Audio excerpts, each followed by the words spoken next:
Depuis 6 ans, à Toulouse, un module de médecine militaire est proposé aux étudiants en médecine et aux soignants civils.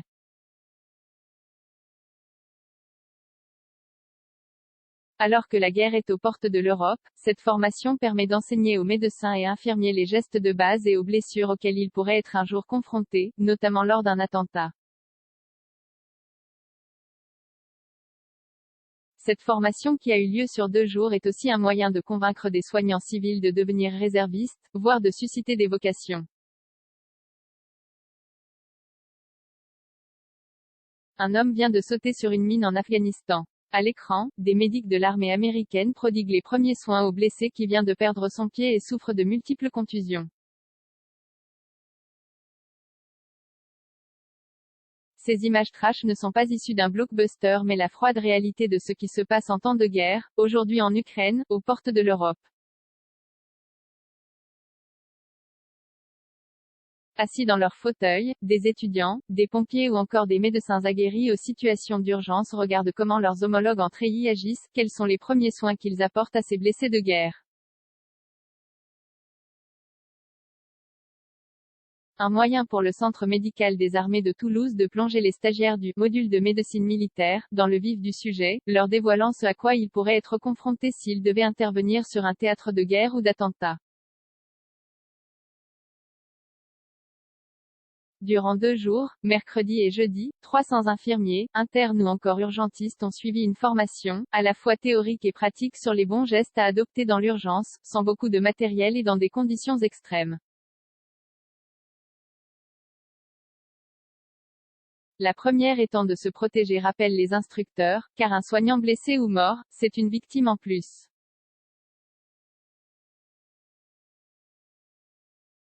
Susciter des vocations, maintenant que la guerre s'invite à domicile depuis les attentats, il fallait que l'on forme les infirmiers et médecins à cette médecine de guerre.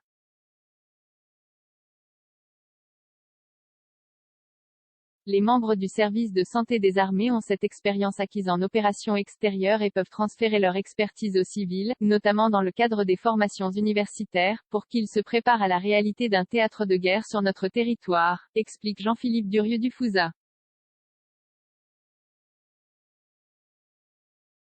Dans la vie civile, ce médecin est chirurgien ORL dans une clinique privée. Mais il a aussi la casquette de médecin en chef de réserve du 11e Centre médical des armées. Car si l'armée a son propre service de santé, avec des médecins et infirmiers, dans l'active, elle peut aussi compter sur de nombreux réservistes.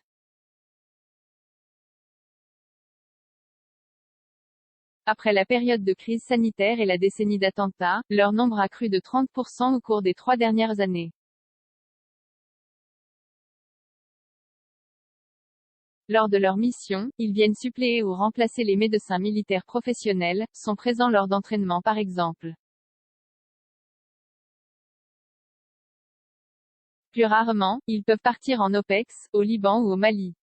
Les médecins sont une ressource rare, longue à former, à l'occasion de ce module de médecine militaire, intégré dans la capacité ou l'option universitaire de médecine de catastrophe, le service de santé des armées ne cache pas sa volonté de convaincre de futurs soignants de devenir réservistes, voire de susciter des vocations militaires. Comme toutes les professions de santé, les médecins sont une ressource rare, longue à former. C'est pour cela que nous avons besoin de la réserve pour pouvoir accomplir la totalité de nos missions. Pour eux, c'est aussi un moyen de voir autre chose, de sortir de leur quotidien, des techniques habituelles, plaide Christophe Albert, responsable national de la section de rayonnement et formation des réservistes médico-militaires.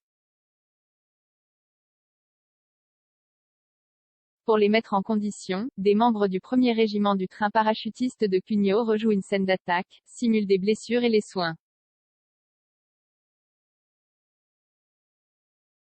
On est loin des accidents de la route auxquels Clément, jeune urgentiste au sein du SAMU de Castres, est habituellement confronté.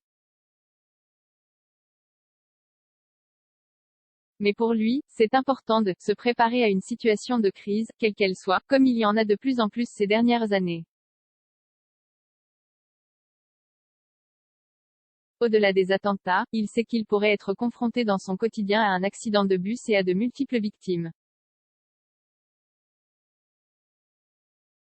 Qu'il y en ait 10, 20 ou 100, il faut gérer l'inadéquation des moyens disponibles et la demande exceptionnelle. C'est que nous rappelle ce module, poursuit l'urgentiste.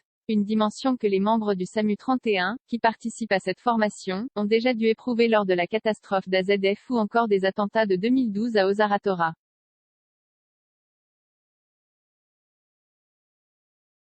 Cette culture de la médecine de catastrophe existait depuis les années 1980 mais chez les urgentistes, mais, avec le climat de ces dernières années, les étudiants sont aussi de plus en plus conscients de la nécessité d'avoir les bons gestes.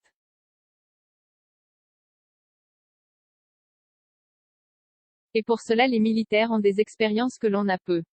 Ils gèrent des blessures par arme à feu, nous, c'est très rare, rappelle Anna Rivera Lano, responsable de l'unité de médecine de catastrophe du SAMU 31.